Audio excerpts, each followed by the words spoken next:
नमस्कार साथियों, शेखावाटी कोचिंग डेनवाल के डिजिटल प्लेटफॉर्म पे आपका हार्दिक स्वागत, हार्दिक अभिनंदन। आज का जो सेशन है उसमें हम लोग राजस्थान हाई कोर्ट द्वारा आयोजित एलडीसी एग्ज़ाम 2023 का जो पेपर है उसकी समीक्षा, उसकी समालोचना, उसके क्वेश्चंस का सही आंसर्स जो है वो मैं आपके साथ शेयर करने जा रहा हूँ। तो दोस्तों, उम्मीद करूँगा कि ये वीडियो आपके लिए काफ़ी यूज़फुल रहेगा और आप भी इसे लास्ट तक देखेंगे। तो दोस्तों, बिना समय गवाए स्टार्ट करते हैं आज के पेपर। तो पेपर में जो आपका शुरुआत के जो क्वेश्चन हैं दोस्तों, उसमें सबसे पहला क्वेश्चन है वो हिंदी से है और हिंदी में इसमें प्रश्न पूछा गया है आपसे कि निम्न में से कौन सा शब्द बादल का पर्याय नहीं है। आपको जो फर्स्ट ऑप्शन मिला है वो है अब्र, दूसरा है पयोधर, तीसरा है घट और चौथा है अम्बुद। तो अगले ने पूछा है कौन सा बादल का पर्याय नहीं है। तो दोस्तों, सेकंड, थर्ड और फोर्थ ये तो बादल के ही पर्याय हैं, केवल जो अब्र है वो बादल का पर्याय नहीं है और यही अपना राइट आंसर है। अगले प्रश्न पे चलें। योग का विपरीतार्थक है, योग का विपरीतार्थक यानी योग का अपोजिट आपको बताना है। संयोग, वियोग, प्रतियोग या उपयोग। तो दोस्तों, संयोग का जो अपोजिट है, विपरीतार्थक है, वो है वियोग। संयोग का अपोजिट है वियोग। अगला प्रश्न, किस सामासिक पद का विग्रह त्रुटिपूर्ण है। कौन से सामासिक पद का जो समास विग्रह किया गया वो त्रुटिपूर्ण है, गलत है। पहला है नर बलि, नर के लिए बलि। दूसरा है हवन सामग्री, हवन के लिए सामग्री। तीसरा है हाथ पांव आदि और चौथा है ऋषिराज, ऋषियों में राजा। तो दोस्तों, त्रुटिपूर्ण पूछा है, गलत पूछा है, तो इस हिसाब से देखें तो नर बलि, नर के लिए बलि, ये ठीक है। हवन सामग्री, हवन के लिए सामग्री, ये भी ठीक है। हाथ पांव, द्वंद्व समास के हिसाब से हाथ और पांव होना चाहिए था, ये गलत है। ठीक है, और अपना जो गलत है वही सही आंसर बनता है। तो तीसरे का जवाब होगा हाथ और पांव आदि। ठीक है। अगला क्वेश्चन, विरल का विलोम है। बहुत सिंपल सा प्रश्न पूछा है। विरल, विरल का होता है सघन, विरल का होगा सघन। अगले प्रश्न पे चलें। किस विकल्प में कोई भी शब्द अशुद्ध नहीं है। किस विकल्प में कोई भी शब्द अशुद्ध नहीं है। तो दोस्तों, पैतृक, प्रज्वलित, सर्वोपरि, पहले वाला तो इसमें जो पैतृक है वो गलत है, तो ये सही नहीं है।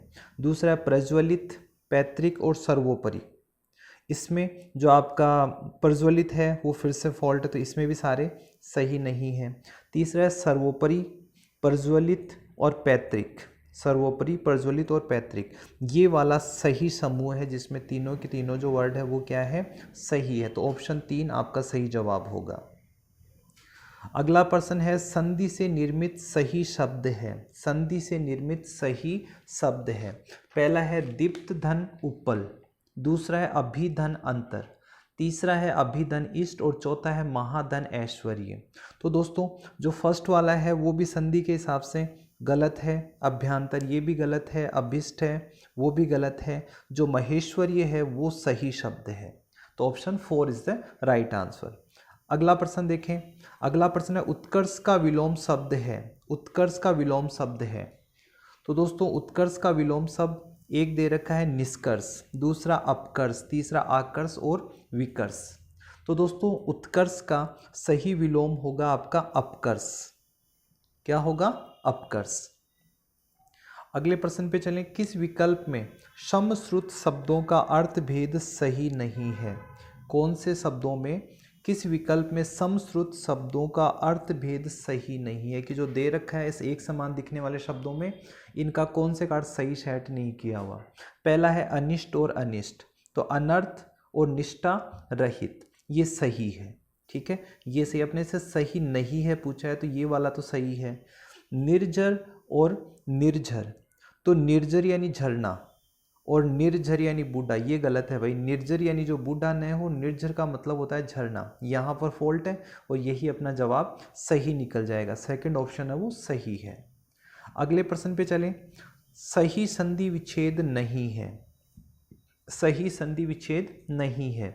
मात्रानंद बराबर मात्र धन आनंद, षडानंद सट धन आनंद, न्यून नी धन ऊन और अन्वित। तो दोस्तों, मात्रानंद ये सही है। ठीक है, उसके बाद में षडानंद सट धन आनंद ये भी सही है। न्यून नी धन ऊन ये भी सही है, लेकिन अन्वित अन धन वित ये वाला गलत है और यही अपना जो गलत होगा वही सही जवाब पूछा जाता है इसमें। अगले वर्ड क्वेश्चन पे चलते हैं। अनुरक्त शब्द का विपरीतार्थ ही है, अनुरक्त शब्द का अपोजिट है, तो अनुरक्त का सीधा सा जवाब है विरक्त। इसका अपोजिट होगा विरक्त, विपरीत होगा। अगले प्रश्न पे चले। अशुद्ध अर्थ वाला शब्द युग्म है, कौन सा शब्द युग्म है जिसका अर्थ अशुद्ध है? ठीक है, तो दोस्तों सबसे पहले दे रखा है प्रणय प्रेम और परिणय विवाह है, सही है। प्रणय का मतलब प्रेम और परिणय का विवाह मतलब विवाह, सही है। आश्रय का हृदय और आश्रय का शरण, ये भी सही है। कास लंबी घास और कांस, ये कांस नहीं होता, खास के लिए अलग आएगा, यही वाला जो वर्ड है वो, ये वाला जो समूह है वो गलत है। और वक्र का मतलब तिरछा और वर्क का मतलब भेड़िया, ये सही है। तो तीसरा जो प्रश्न है, तीसरा जो ऑप्शन है वो आपका सही जवाब बनेगा। अगले प्रश्न पे पहुंचे। शुद्ध अर्थयुक्त शब्द युग्म है, शुद्ध अर्थयुक्त, अब की बार शुद्ध वाला पूछा है। पहला है अस्थि विद्यमानता और अस्थि यानी हड्डी, तो ये सही शब्द युग्म है। राज का मतलब रहस्य, राज का शासन, तो ये सारे क्या हैं, गलत निकलेंगे। परवचन परवंचन गलत है, परवचन ठगी ये भी गलत है, ये इस एक दूसरे के जोड़ दिए हैं। जरा वृद्धावस्था, जरा यानी थोड़ा सा, तो दोस्तों इसमें जो आपका फर्स्ट वाला जो विकल्प है वो बिल्कुल सही है, अस्थि विद्यमानता, अस्थि यानी हड्डी। 13वें प्रश्न पे चलें। पानी का पर्याय नहीं है, इस बार पेपर तो आपके लिए काफ़ी ठीक ठाक लेवल का दिया है, ज़्यादा हार्ड नहीं है। पानी का पर्याय नहीं है, तो पानी का पर्याय होता है अम्बु, पानी का पर्याय है अम्बु, उसके बाद में है सलिल और जीवन। अब पानी का पर्याय क्या नहीं है, दर्व, दर्व पानी का पर्याय नहीं है, तो आपका सेकंड ऑप्शन जो दर्व है वो इसका सही जवाब होगा। अगले प्रश्न में, निम्न में से कौन सा शब्द शुद्ध नहीं है, निम्न में से कौन सा शब्द शुद्ध नहीं है? प्रत्यर्पण शुद्ध है, प्रत्यर्पण शुद्ध है, पुनरागत शुद्ध है, आत्मावलोकन शुद्ध है, निरावलंब ये वाला गलत है, तो यही इसका प्रश्न का जवाब बनने वाला निरावलंब। अगला प्रश्न है शुद्ध वाक्य है, चारों में से कौन सा वाक्य शुद्ध है? पहला है इसलिए कहता हूँ क्योंकि आप दुर्बल हैं। दूसरा, संभव है आप यह बात हृदय से न माने, मैं पहुंचा ही था जबकि वह आ गया, और वे व्यक्ति धन्य है जिन्होंने ये मंदिर बनवाया। तो शुद्ध वाक्य है संभव है यह बात वह हृदय से न माने। ओके, प्रश्न नंबर 16 पे पहुंचते हैं। प्रश्न नंबर 16 में उपसर्ग से संबंधित है। किस विकल्प में एक भी शब्द में नी उपसर्ग प्रयुक्त नहीं हुआ है? कि नी तो सब में लगा हुआ है लेकिन किस में वो उपसर्ग नहीं है? जैसे निष्कपट, तो इसमें तो कपट के साथ नी लगा है तो उपसर्ग है, निहित हित के साथ नी लगा है तो दोनों में तो है। निरंकुश अंकुश और छेद निषेध, इसमें भी प्रयुक्त हुआ है। फिर है निर्यात और निश्चित, क्योंकि इसमें जब आप नी को हटा देते हो तो बाद में कोई अर्थ वाला शब्द नहीं बचता। तो जो तीसरा है और नियम और निष्काम, काम और यम, ये भी सही है। तो आपका जो तीसरा ऑप्शन है निर्यात और निश्चित, इसमें नि उपसर्ग का प्रयोग नहीं हुआ है, ये पूर्ण शब्द है अपने आप में। ठीक है, अगले प्रश्न पे चलें। किस शब्द युग्म का अर्थ भेद क्रम से सुसंगत नहीं है? किस शब्द युग्म का अर्थ भेद क्रम से सुसंगत नहीं है? जैसे निश्चल और निश्चल, तो निश्चल छल रहित, ये सही है। निश्चल का मतलब छल रहित और निश्चल का मतलब अडिग, सही है ये तो। नियत और नियत, नियत का मतलब है कि पहला नियत का मतलब है निश्चित और दूसरी नियत का मतलब है इरादा, ये भी ठीक है। सम का मतलब समान और इस सम का मतलब शांति, ये भी सही है। अब जो अगला बचा परिच्छेद, परिच्छद और परिच्छेद, तो परिच्छद का मतलब होता है आवरण और परिच्छेद का मतलब होता है अध्याय। यहाँ पर इसने त्रुटिपूर्ण तरीके से इसको जचाया है, यही सुसंगत नहीं है, लेकिन जवाब भी अपना यही है, ऑप्शन 4 परिच्छद और परिच्छेद वाला इसका सही जवाब है। अगले प्रश्न पे चले। किस सामासिक पद का विग्रह त्रुटिपूर्ण है? निम्न में से जो भी समास विग्रह किया गया है उसमें त्रुटिपूर्ण कौन सा है, गलत कौन सा? तो स्मृति भ्रंश, स्मृति का भ्रंश सही है। सुखासक्त, सुख में आसक्त, ये भी सही है। सुधाशक्ति, सुधा से सेक्त, ये भी सही है। और फिर है सुर ताल, सुर के लिए ताल, जी नहीं सुर और ताल होगा, ये गलत है, लेकिन अगले ने त्रुटिपूर्ण ही पूछा है तो यही सही जवाब होगा। अगले प्रश्न पे चले। अनीय शब्द से रहित शब्द है, कि कैसा कौन सा शब्द है जिसमें अनीय नहीं जुड़ा हुआ? ठीक है, तो दर्शनीय, पाणनीय, आदरणीय, स्मरणीय, तो अन्य शब्द जुड़ा हुआ नहीं है किसमें, स्मरणीय में। ठीक है, स्मरणीय में नहीं जुड़ा, क्योंकि स्मरण अपने आप में पूरा शब्द है, केवल ये ही जुड़ा हुआ है, न कि अन्य जुड़ा हुआ है इसमें। ठीक है, अगले पे चलें। कौन सा शब्द पतंग का अर्थबोधक नहीं है, पतंग का पर्यायवाची कौन सा नहीं है? तो पतंग का पर्यायवाची पतंगा, पक्षी, सूर्य, शलभ, आकाश पतंग का पर्यायवाची नहीं है। मतलब जो पतंग है वो आकाश का अर्थ नहीं देता। उसके बाद में अगला जो क्वेश्चन है, सब अशुद्ध अर्थ युक्त शब्द युग्म है। पता नहीं एग्जामिनर को क्या जची है, गलत को सही बनाने पे तुला है, गलत पूछ रहा है हर बार, गलत कौन सा है उसी को कहता है कि यही सही जवाब है फिर। तो अशुद्ध अर्थ युक्त शब्द है आभरण। आभरण का मतलब होता है भरण पोषण, ये इसने दे रखा है, जबकि आभरण का मतलब होता है गहने।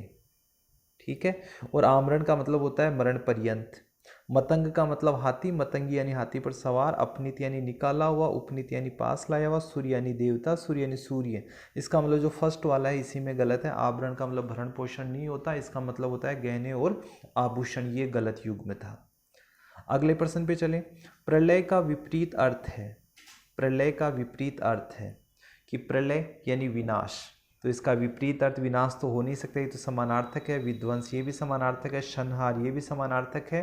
तो क्या बचा, सृष्टि, सृजन या सृष्टि, ये प्रलय का विपरीतार्थक है।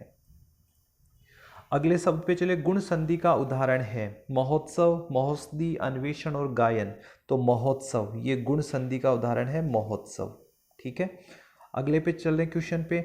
खग जाने खग की ही भाषा, लोकोक्ति का निकटतम अर्थ है।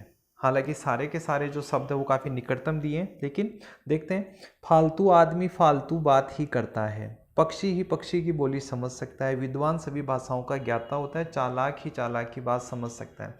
दोस्तों एक चीज़ तो समझ लो, मुहावरे और लोकोक्ति में जो शब्द मुहावरे या लोकोक्ति में आ जाता है वो उसके अर्थ वाले वाक्य में नहीं होता। तो ये सोच के आप खग का मतलब पक्षी, तो पक्षी को तो यहीं से काट दो कि पक्षी तो इसमें हो नहीं सकता। अब फालतू आदमी फालतू की बात करता है, जबकि बात समझने की बात थी, तो ये भी गलत है। विद्वान सभी भाषाओं का ज्ञाता होता है, ऐसा भी नहीं कहा कि खग ही खग, इसका मतलब विद्वान विद्वान की बात समझे, ये भी नहीं है। सबसे नज़दीक का जो अर्थ है वो चालाक ही चालाक की बात को समझ सकता है। तो ऑप्शन जो 4 है वो आपका सही होगा। अगले प्रश्न पे चले। अनु उपसर्ग का उदाहरण नहीं है कि निम्न में से कौन सा ऐसा शब्द है जिसमें अनु नहीं जुड़ा हुआ? अनुचित, अनुव्यय, अनुदिन और अनुदित। तो इसमें अनु उपसर्ग किस में नहीं जुड़ा हुआ? तो ये है अनुचित, क्योंकि उचित में अन जुड़ा है, न कि अनु। ठीक है, तो अनुचित इसका अनु उपसर्ग वाला उदाहरण नहीं है, ये इसका सही जवाब होगा। अगले प्रश्न पे चलें कि किस सामासिक पद का विग्रह सही नहीं है? निम्न में से कौन सा समास विग्रह सही नहीं किया गया? दिनों दिन, तो दिनों दिन का अर्थ दे रखा है दिन प्रतिदिन या दिन ही दिन में, ये ठीक है। शोकाकुल, शोक से आकुल, ये भी सही है। सत्याग्रह, सत्य का आग्रह नहीं, सत्य के लिए आग्रह, सत्य के लिए आग्रह। और सिर दर्द यानी सिर में दर्द, इसका मतलब जो तीसरा ऑप्शन है वो गलत है, और यही अपने प्रश्न में पूछा गया गलत कौन सा है, तो तीसरा ऑप्शन है। अगला प्रश्न जो है कि अज का अर्थ नहीं है, कि निम्न में से अज का पर्यायवाची कौन सा नहीं है? तो दोस्तों अज का मतलब ब्रह्मा होता है, अज का मतलब विष्णु, अज का मतलब शिव, लेकिन सर्प नहीं होता। ठीक है, तो इसका सही जवाब है आपका सर्प। अगले प्रश्न पे चलें। नेक्स्ट जो प्रश्न है, लय प्रत्यय, निम्न लय प्रत्यय से निर्मित शब्द नहीं है। लय प्रत्यय से निर्मित शब्द नहीं है, कौन सा ऐसा जिसमें लय प्रत्यय नहीं लगा हुआ? तो पहला है शीतल, पीतल, श्यामल और काजल। क्योंकि जैसे शीत में लय जुड़ा तो शीतल हो गया, पीत में लय जुड़ा तो पीतल, श्याम में लय जुड़ा तो ये लय। लेकिन काज, काज कोई शब्द नहीं होता, लय इसमें ऑलरेडी है, न कि प्रत्यय के रूप में जुड़ा है। तो आपका ऑप्शन जो 4 है वो इसका सही जवाब है। अगले प्रश्न पे जाएं। ईय प्रत्यय का उपयोग नहीं हुआ है, कि कौन सा ऐसा शब्द है इसमें ईय प्रत्यय नहीं जुड़ा है? तो औचित्य, पांडित्य, भवदीय और माननीय। तो दोस्तों इसमें भवदीय, भवदीय में ईय प्रत्यय का प्रयोग हुआ है, सॉरी ईय प्रत्यय इसमें भवदीय में हुआ है। अगले प्रश्न पे चलें कि द्रौपदी का पर्यायवाची नहीं है, द्रौपदी का पर्यायवाची नहीं है। तो द्रौपदी को कहा गया था याज्ञसेनी, शैरंद्री ये भी कहा गया था, कृष्णा भी कहा गया था, उसे नहीं कहा गया था तो पांचालिका, उसको पांचाली कहते थे नहीं कि पांचालिका, तो ये उसका पर्याय नहीं है, लेकिन यही सही जवाब है। अगला प्रश्न, किस विकल्प में मुहावरा व अर्थ असंगत है? कि निम्न में से कौन सा युग्म है जिसमें मुहावरा और उसका अर्थ संगत नहीं है? सिर पर आफत पड़ना यानी विपत्ति पड़ना, सिर पर आफत आना यानी विपत्ति पड़ना, सही है ये तो। उसके बाद में सिर पर कफन बांधना यानी मरने के लिए तैयार हो जाना, ये भी सही है। सिर पर सवार होना, सिर पर सवार होना बहुत क्रोधित होना, तो सिर पर सवार होने वाला बहुत क्रोधित होना नहीं होता है कि बहुत ज़्यादा परेशान करना हो जाता है, ये नहीं होगा। सिर पर ठीकरा फोड़ना, दोषी ठहराना, ये भी सही है। तो पूछा है असंगत, पूछा है तो असंगत है आपका ऑप्शन नंबर 3, सिर पर सवार होना बहुत क्रोधित होना, ये नहीं होगा। अगले प्रश्न पे चलें, अशुद्ध अर्थ वाला शब्द युग्म है, अशुद्ध अर्थ वाला शब्द युग्म है तो झक शनक, झस मछली, रंजक चित्रकार, रजक धोबी, अज ईश्वर अजा बकरी, और जरठ वृद्ध, और जठर अग्नि। तो अशुद्ध अर्थ किसका आ रहा है? तो दोस्तों अशुद्ध अर्थ आएगा आपका रंजक चित्रकार और रजक धोबी वाला। ठीक है, अगले प्रश्न पे चलें, विलोमता नहीं है, विलोमता नहीं यानी कि कौन से दो शब्द ऐसे हैं जो एक दूसरे के विलोम शब्द नहीं है? तो लंबा चौड़ा, वर्ण्य अवर्ण्य, हार जीत, और लभ्य अलभ्य। तो देखो यहाँ पर लभ्य अलभ्य विलोमता है दोनों में, हार जीत इसमें भी विलोमता है, वर्ण्य अवर्ण्य जिसको वर्णित किया जा सके जिसको वर्णित नहीं किया जाता इसमें भी है, और लंबा चौड़ा, तो इसमें हमें लगता है कि लंबा चौड़ा, लंबा का छोटा, चौड़ा का संक्षिप्त, तो वैसे कन्फ्यूजन वाला क्वेश्चन है, लेकिन लगता है कि लंबा चौड़ा वाला जो वर्ड है यही सही निकलेगा, बाकी तो हाई कोर्ट की जो आंसर की है वही निश्चित कर पाएगी। फिलहाल मैं इसको थोड़ा सा बोनस मान लेता हूँ। अगले प्रश्न पे चलते हैं, गाय का पर्यायवाची शब्द नहीं है, गाय का पर्यायवाची शब्द नहीं है, तो गाय का पर्यायवाची मंदार, सुरभि, धेनु और गो। तो दोस्तों गो यानी गाय, धेनु यानी गाय, सुरभि यानी गाय, मंदार का मतलब गाय नहीं होता, तो ये पर्यायवाची नहीं है। नेक्स्ट पे चले, कर्म वाच्य का उदाहरण नहीं है, कर्म वाच्य का उदाहरण नहीं यानी पेसिव वॉइस का उदाहरण नहीं है। तो कपड़ा सिया जाता है कर्म वाच्य, चिट्ठी भेजी गई है कर्म वाच्य, धूप में चला नहीं जाता है कर्म वाच्य, मुझसे यह बोझ ना उठाया जाएगा, तो यहाँ पर आपका ये वाला जो है ये कर्म वाच्य का उदाहरण नहीं है, तो ऑप्शन 4।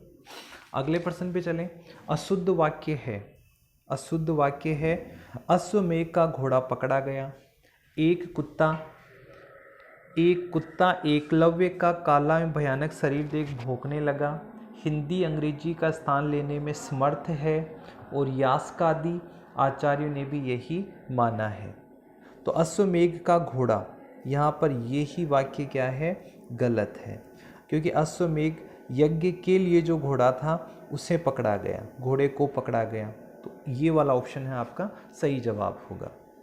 अगले प्रश्न पे चलें, पितृनुमति शब्द का संधि विच्छेद होगा, पितृनुमति शब्द का संधि विच्छेद होगा, तो दोस्तों इसका सही संधि विच्छेद होगा पितृधन अनुमति, पितृधन अनुमति।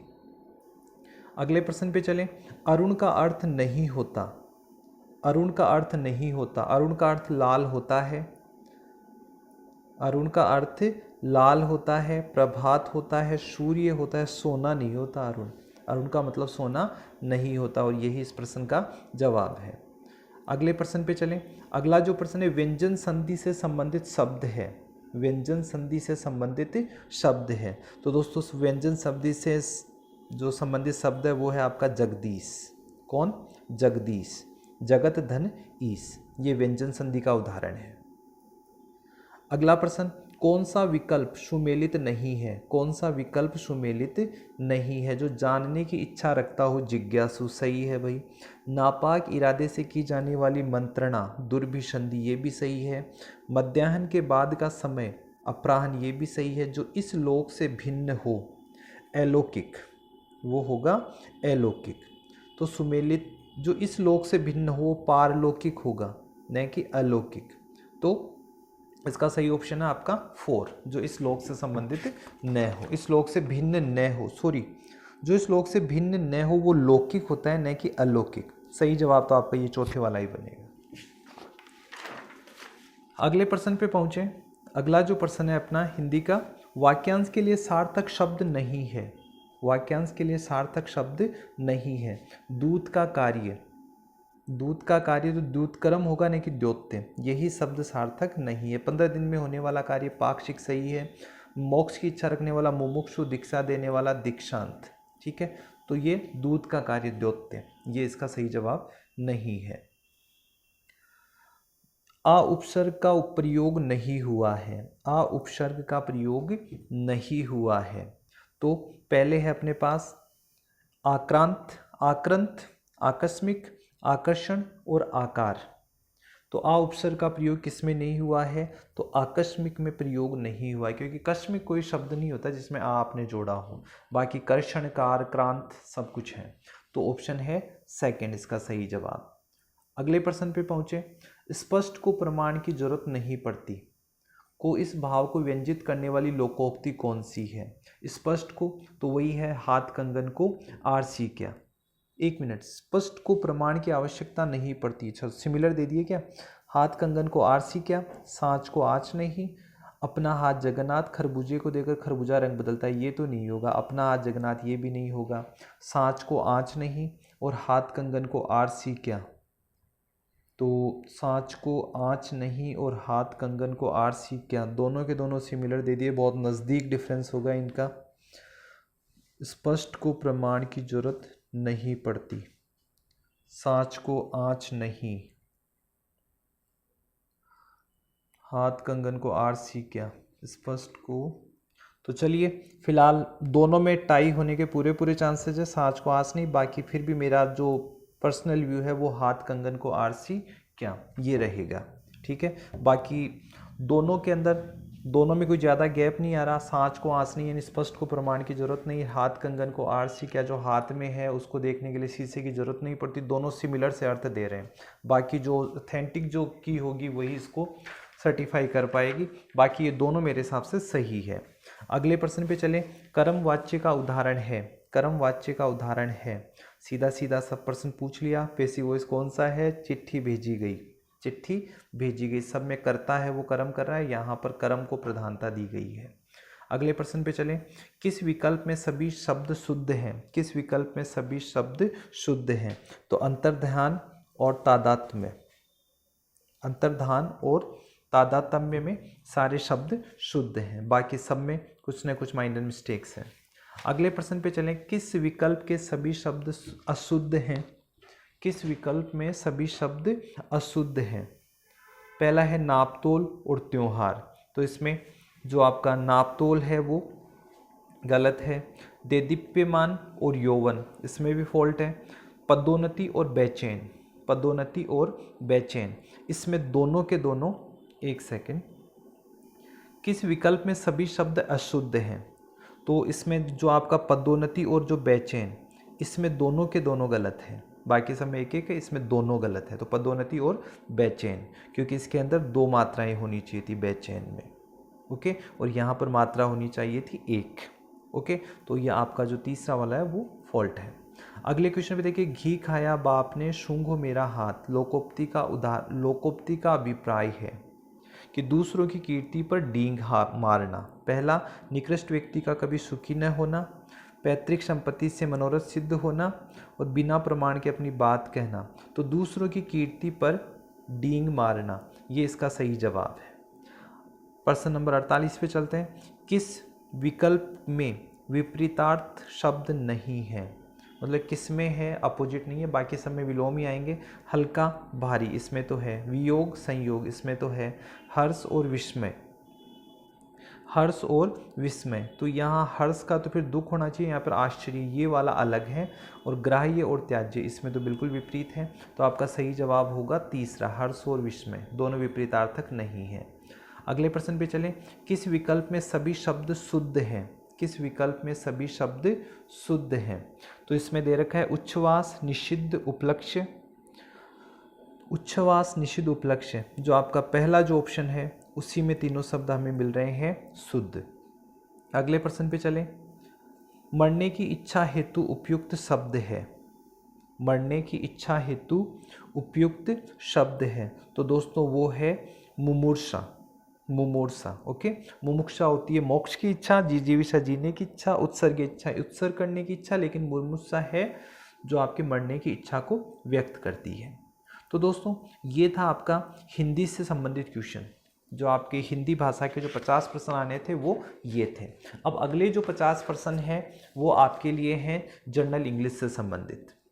अगले जो 50% है वो किससे संबंधित है? जनरल इंग्लिश से। तो थोड़ा आप ध्यान से पढ़ें और प्रश्नों को समझने की कोशिश करें, क्योंकि अब कोई सा ऐसा एग्ज़ाम नहीं बचा जिसमें कोई सा भी ऐसा एग्ज़ाम नहीं बचा जिस एग्ज़ाम में आप अंग्रेजी से बच सकते हो। तो जितना कुछ सीख लो उतना अच्छा है।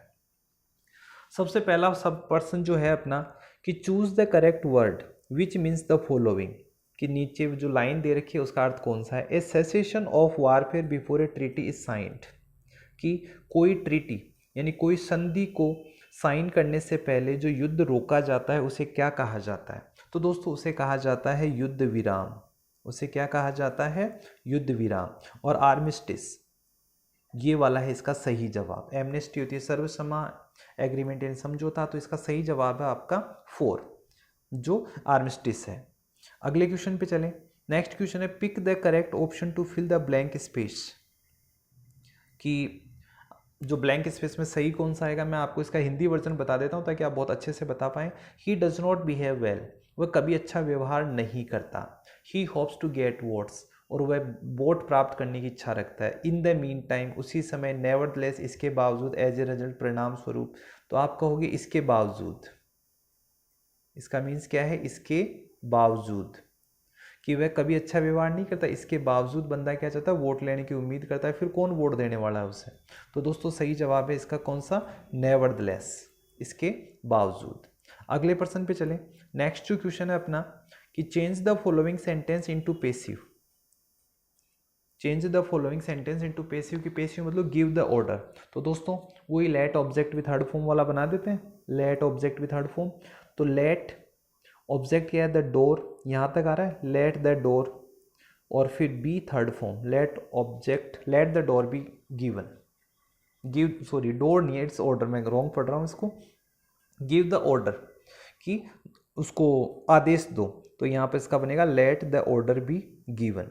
Let the order be given, ये इसका सी ऑप्शन है वो बिल्कुल सही है। अगले प्रश्न पे चलें। Choose the correct indirect from the direct speech given. आपको इसमें से देखना है कि आपको डायरेक्ट स्पीच दिया गया है, इनडायरेक्ट ढूंढना है। तो listen to me said mother, mother ने कहा लिसन टू मी, तो इसका क्या बनेगा? तो mother told, mother told to listen her, ये वाला सही जवाब है। Mother told me to listen to her said, इसमें देखो टोल्ड आ गया, टू लिसन टू हर ये आएगा ही, क्योंकि आस्क्ड तो आने के चांस नहीं है। टोल्ड आ सकता था, मी तक ठीक है, लेकिन इससे पहले तो V1 वो आना चाहिए था ना 2, तो वो नहीं आया। तो ऑप्शन बी आपका सही है, mother told me to listen to her. अगले प्रश्न पे चलें। Choose the correct affirmative sentence, कि जो दे रखा है सी इज नॉट गिल्टी, वह दोषी नहीं है, तो इसको आप अफर्मेटिव में चेंज करो। तो वह गिल्टी नहीं है, इसका मतलब वो इनोसेंट है। तो पहला ये she is innocent, she is guilty तो होगा नहीं, she can not be guilty ये नहीं होगा। अफर्मेटिव पूछा है तो नॉट लगा नहीं सकते, इनोसेंट ये नहीं होगा, सी इज इनोसेंट, ये इसका सही जवाब है। अगले प्रश्न पे चलें। अगला जो प्रश्न है अपना कि विच of the following words means, कि निम्न में से कौन से शब्द का मतलब होता है। और कह रहा है कि a way of speaking, a way of speaking और writing that makes someone sound bigger better than they are, कि एक इस तरीके से बोलना या इस तरीके से लिखना जो किसी आदमी को ज़्यादा बड़ा, ज़्यादा महान और जितना वो है नहीं उससे ज़्यादा बढ़ा दे। तो दोस्तों हम इसे कहते हैं अतिशयोक्ति करना, ज़रूरत से ज़्यादा किसी की प्रशंसा करना। तो प्रशंसा वाला जो वर्ड है वो है हाइपरबोल, जिसे अतिशयोक्ति कहते हैं। ये एक तरीके से फिगर ऑफ स्पीच है, हाइपरबोल यानी अतिशयोक्ति, बहुत बढ़ा चढ़ाकर किसी बात को बोलना, जिसको हम हिंदी में अतिशयोक्ति अलंकार कहते हैं। यही है वो अतिशयोक्ति अलंकार, हाइपरबोल। ठीक है, अगले प्रश्न पे चलें। अगला जो क्वेश्चन है अपना वो है कि everyone was very excited and eager waited for the result to be posted. Everyone was very eager and excited. अगला पूछ रहा है कि choose the suffix that meaningfully completes the sentence, कि कौन सा जो ये आपको जो दे रखा है सफिक्स वो इसको सही कर देगा। मतलब ईगर के साथ क्या जुड़ सकता है, सीधी सी बात है, ईगर के साथ क्या जुड़ सकता है। तो ईगरफुली नहीं होता, ईगरली, ईगरनेस और ईगरमेंट, ईगरमेंट नहीं होता, ईगरनेस नहीं होता है, ईगरफुली नहीं होता, तो ये होता है ईगरली, सीधा सा आएगा LY। तो option second is the right. अगले प्रश्न पे चलें। The pandemic has made everyone suspect that. Pandemic महामारी ने सबको ये सस्पेक्ट करवा दिया they are a bit under the weather at all, कि ये ऑल द टाइम्स। तो यहाँ पर पूछना चाह रहा है कि जो ईडियम है a bit under the weather, इसका मीन्स क्या होता है। तो इसका मीन्स दे रखा है out of work, distress and difference, feeling sick and unhealthy. तो दोस्तों कि पेंडेमिक ने हम सबको एहसास करवा दिया कहीं मेरे तो बीमारी नहीं होगी, मेरे तो नहीं होगी ये बीमारी। तो अंडर द वेदर ये वाली पोजीशन महसूस करवाता है, यानी फीलिंग सिक एंड अनहेल्दी, सब हर आदमी खुद को बीमार सा महसूस करने लग जाता है, feeling sick and unhealthy. Next question पे आते हैं। The president gave him a reward, passive voice है, the president gave him a reward, और आपको पेसिव वॉइस बनाना है तो या तो हिम को या रिवार्ड को। तो यहाँ पर हिम को ले रखा है तो आपने हिम में से कोई सा भी सही हो सकता है। गेव, गेव का मतलब सेकंड फॉर्म, सेकंड फॉर्म के लिए आप क्या बनाओगे, वाजवर, तो ही वाज, तो ये दो तो गए काम से, अब इन दोनों में से हो सकता है। अब third form given, he was given, अब यहीं पे अपना तो इशू खत्म हो गया, he was given a reward by president, he was given a reward by president, तो सेकंड ऑप्शन इसका सही जवाब है। अगले प्रश्न पे चलें। Choose the option that is one word substitution for the given phrase. कह रहा है कि जो नीचे पूरा सेंटेंस दिया गया है उसके लिए वन वर्ड सुटेबल कौन सा होगा। तो ए नेशन और पर्सन, एक देश या एक व्यक्ति, engaged in war and conflict, जो किसी ऐसे संघर्ष या ऐसे युद्ध में शामिल हो, as recognized by international law, जिसको अंतर्राष्ट्रीय कानून भी मान्यता देता हो। तो दोस्तों ये क्या होगा, तो यहाँ पर दोस्तों इसका ये है आपका, जिसे हम कहें, जिसे इंटरनेशनल कानून मान्यता देता, मतलब आप सही लड़ रहे हो, सही लड़ रहे हो इसका मतलब आप धर्म युद्ध लड़ रहे हो, जो सही है उसके लिए लड़ रहे हो धर्म युद्ध, और धर्म युद्ध का मीन्स होता है क्रूसेड। क्या होता है, क्रूसेड, तो ये धर्म युद्ध होगा। तो इसका सही ऑप्शन है आपका ए, जो धर्म युद्ध जिसे हम लोग उर्दू में जिहाद कह देते हैं, और अपने धर्म के लिए लड़ना है जिसको लोग सही माने और उसके लिए संघर्ष करना, दैट इज क्रूसेड। ओके, अगले प्रश्न पे चलते हैं। अगला जो क्वेश्चन है अपना कि it was he put, it was he who put a spoke in my wheel in the execution of my design. आप तो सीधा सीधा सा इसका एक बार अर्थ निकालने की कोशिश करें।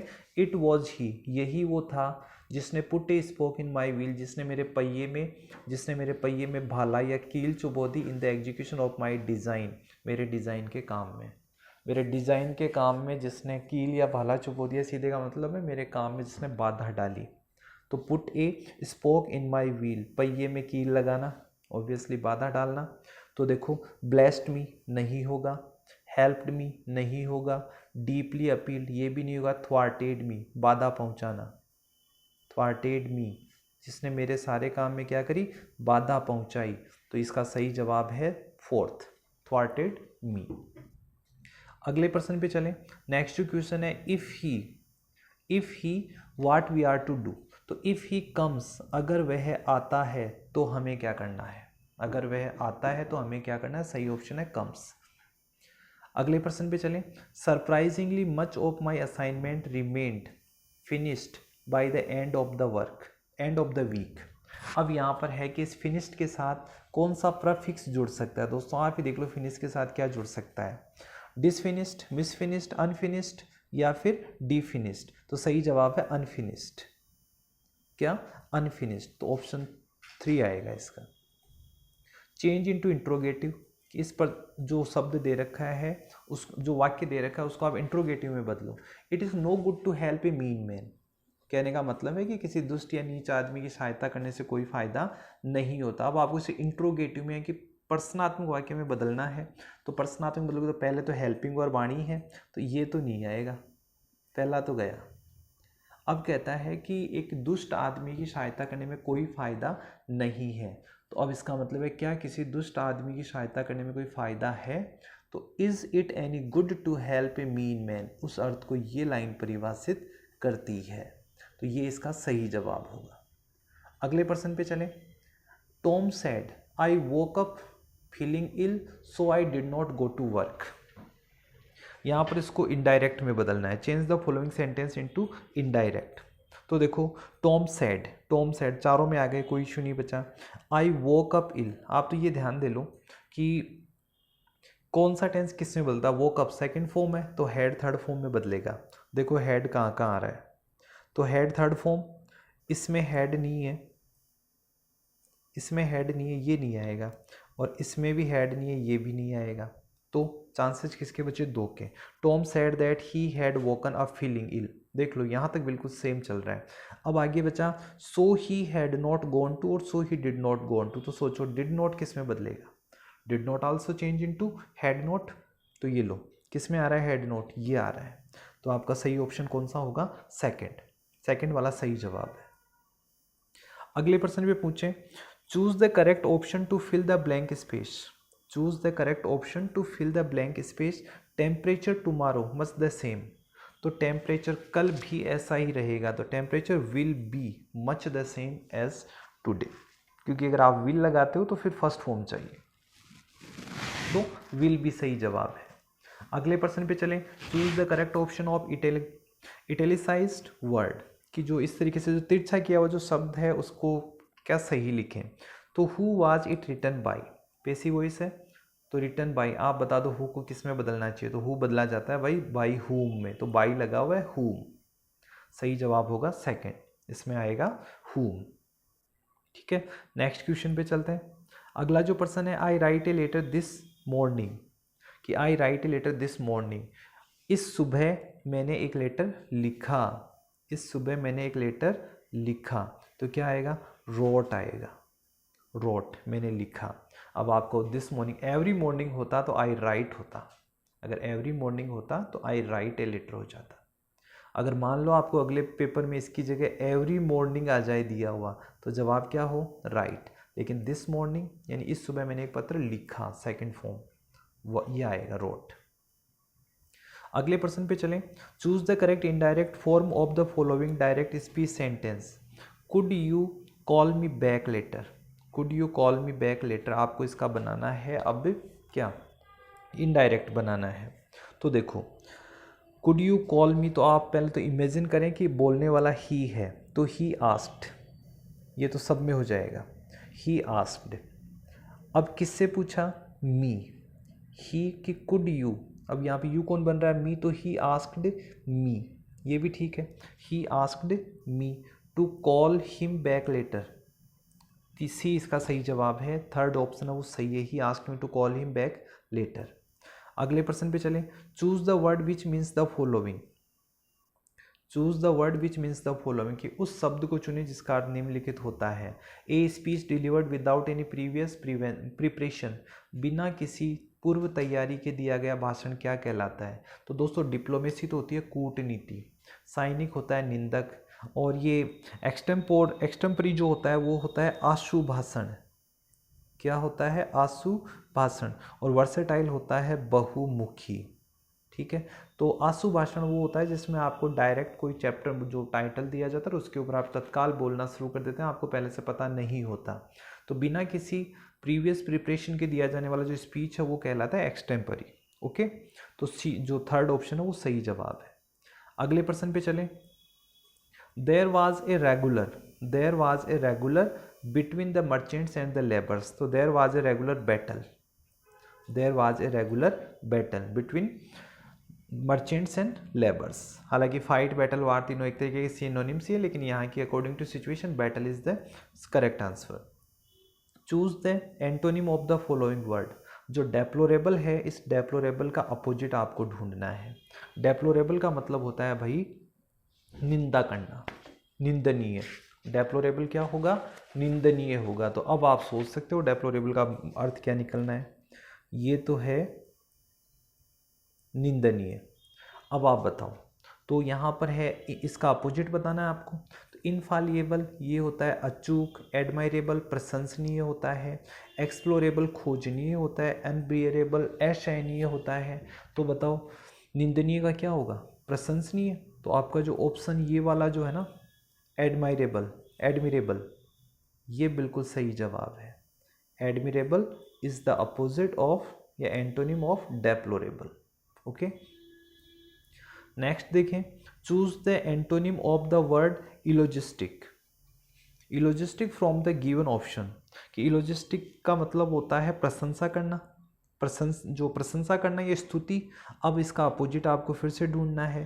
तो इसका मतलब जब प्रशंसा होता है या स्तुति होता है, प्रशंसा या स्तुति, तो एडमायर यानी प्रशंसा, एप्रिशिएट यानी प्रशंसा, फ्रेंडली होते हैं तो भी हम प्रशंसा ही करते हैं। तो अपोजिट पूछा है बंदे ने, एंटोनिम पूछा तो वो क्रिटिकल आलोचना।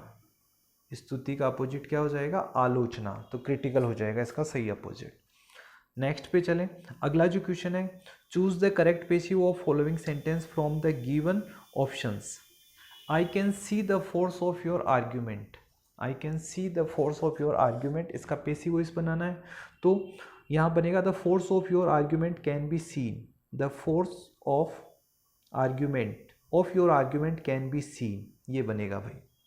कैन बी सीन होना ही था, तो कैन सी, कैन नो, सब में कुछ न कुछ गलतियां हैं, ये वाला सही जवाब है।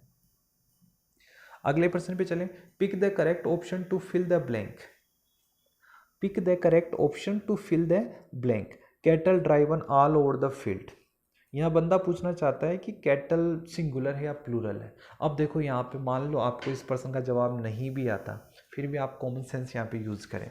देखो, इज सिंगुलर है, वाज सिंगुलर है, हैज सिंगुलर है। अब सोचो, अगर कैटल के साथ सिंगुलर आना फिक्स होता,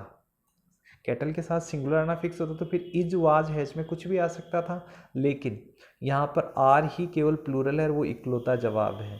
तो यहाँ पे क्या आएगा? Cattle are. देख लो, बिना ग्रामेटिकल नॉलेज के भी काम चल सकता था। एस सिंगुलर, तो तीन तो जवाब होंगे नहीं, जो प्लूरल है वही इसका जवाब है आर। अगले प्रश्न पे चलें, the news of Rehan's death spread like wild fire. Rehan की मौत का समाचार ऐसे फैला जैसे जंगल में आग। और जंगल में आग फैलती है, धीरे धीरे नहीं फैलती, जंगल में आग की तरह फैलना बहुत तेजी से फैलने के लिए काम में लिया जाता है। तो स्प्रेड रैपिडली या लेटफुल in favour with get into trouble, सही जवाब है रैपिड, स्प्रेड रैपिडली, तेजी से फैलना। First option is the correct option. अगले प्रश्न पे चलें, fill in the blanks with an appropriate article. कि आपको सही वाला आर्टिकल भरना है। He gave us good breakfast, तो he gave us a good breakfast, first option a सही जवाब। अगले प्रश्न पे चलें, fill in the blanks with correct option. कि करेक्ट ऑप्शन पे चलें कि members have already sent their subscription. कि अधिकांश जो मेंबर्स थे उन्होंने अपने सब्सक्रिप्शन भेज दिए थे। तो यहाँ पे देखो, एनी और लिटिल के तो चांस ही नहीं है, एनी और लिटिल के तो चांस ही नहीं है, क्योंकि एनी के बाद सिंगुलर आता है, लिटिल के बाद वैसे अनकाउंटेबल आता है, बच्चा होल और सम। ठीक है, तो यहाँ पर हालांकि दोनों में फिर से टाई वाला सा सीन है, लेकिन फिलहाल मेरे अकॉर्डिंग यहाँ पर आएगा some members have already sent their subscription. Okay, तो सही जवाब मैं मान रहा हूँ किसको? सम को। अगले प्रश्न पे देखें, choose the option that meaningfully complete the sentence. कि आप पूरी लाइन को पढ़ें और देखें कौन सा शब्द सही पूर्ति करता है। तो दोस्तों, we had to pay the taxi more, हमें टैक्सी वाले को ज़्यादा पैसा चुकाना पड़ा, because he brought us by more route, क्योंकि वो हमें ऐसे रास्ते से लेकर आए जो क्या था। ठीक है, तो सर्कुलर गोलाकार नहीं, सर्कमस्क्राइब्ड ये भी नहीं, यहाँ पर है एक तो सर्कमवेंटेड या फिर ये जो आपका सर्किटस। तो यहाँ पे देखो, इन दोनों का मतलब ही क्या होता है? घुमावदार होता है। लेकिन यहाँ पर ये वाला जो वर्ड है जिसको हम बोलेंगे जो सर्किट्स है, यानी लंबा घुमावदार लेकिन सुहावना रास्ता, तो ये इसका सही जवाब होने वाला है। ठीक है, ऑप्शन 4। नेक्स्ट जो क्वेश्चन है अपना, change the following negative sentence into an affirmative once.